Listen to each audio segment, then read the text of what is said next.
E aí, se o tema é competência em processo penal e isso sempre gera uma dúvida na hora da prova, essa revisão rápida é o que a gente precisa. Vamos direto ao ponto, desvendar os detalhes e as pegadinhas mais comuns. Bora começar? Pois é, essa pergunta é a que decide a questão. As bancas adoram usar os mesmos truques, só que com uma roupagem diferente. O nosso objetivo aqui é exatamente este: treinar o olhar para a gente identificar e desarmar essas armadilhas.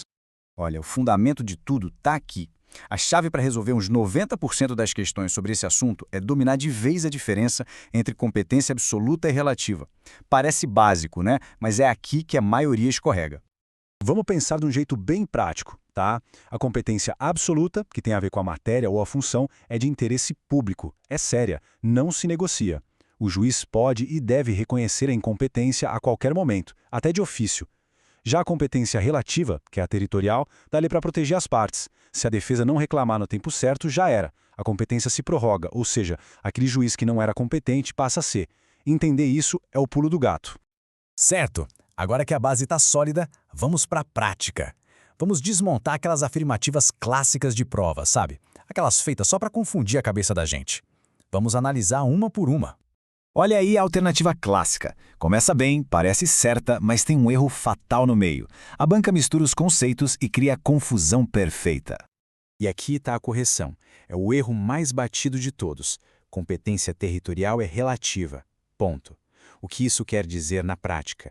Se a defesa não entrar com a exceção de incompetência no prazo da resposta à acusação, o juiz que antes era incompetente se torna competente. O nome disso é preclusão. Fim de papo.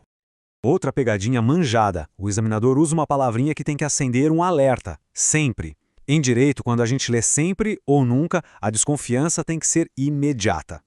Então, o ponto central é esse. A regra é reunir os processos, sim, mas essa regra não é um dogma. O artigo 80 do Código de Processo Penal dá ao juiz uma válvula de escape. Se juntar todos os processos for criar uma demora absurda, violando a duração razoável do processo, ele pode muito bem separar os casos. A regra não pode acabar gerando uma injustiça ainda maior. Essa pegadinha aqui é mais sutil. Ela não inventa uma regra, mas ela inverte a ordem de aplicação. A banca quer testar se o pessoal sabe qual é a hierarquia, o que vem primeiro. A lógica do código é bem clara. A regra de ouro, a principal, é sempre o local do crime, o famoso forum comissi delicti. O domicílio do réu é uma regra reserva, é o último recurso para quando a gente realmente não faz ideia de onde a infração aconteceu. Se tiver qualquer pista do local, por menor que seja, a preferência é dela. Agora, essa afirmação aqui, isso aqui é um erro conceitual muito grave. Misturar tribunal do júri com competência relativa é simplesmente errado. Exatamente. A competência do júri para julgar crimes dolosos contra a vida vem direto da Constituição Federal. É uma questão de ordem pública, uma garantia fundamental. Por ser funcional, ela é absoluta. Não tem negociação, não tem prorrogação. Se um juiz de uma vara criminal comum julgar um homicídio, a sentença é nula, pode rasgar. Ok, já vimos tudo que está errado. Agora vamos focar na alternativa correta e entender um conceito que muitas vezes funciona como critério de desempate: a prevenção. A prevenção nada mais é do que uma regra de desempate. Ela não é a primeira regra a ser aplicada. A gente só recorre a ela quando as regras principais apontam para 2 ou mais juízes e aí fica aquela dúvida de quem é o competente para o caso. E como é que isso funciona na vida real? É bem simples. Imagina um crime que aconteceu exatamente na divisa entre duas comarcas. Os dois juízes são, a princípio, competentes. Quem julga? A resposta é aquele que agir primeiro. Seja decretando uma prisão, autorizando uma busca e apreensão, o primeiro que tomar uma atitude válida no processo firma a competência para si. Ele previne a jurisdição. E para não esquecer mais, anota aí o bizu. Se a questão de prova trouxer um cenário com 2 juízes competentes e perguntar como resolver o impasse, a resposta muito provavelmente vai estar na prevenção. É o nosso tira-teima.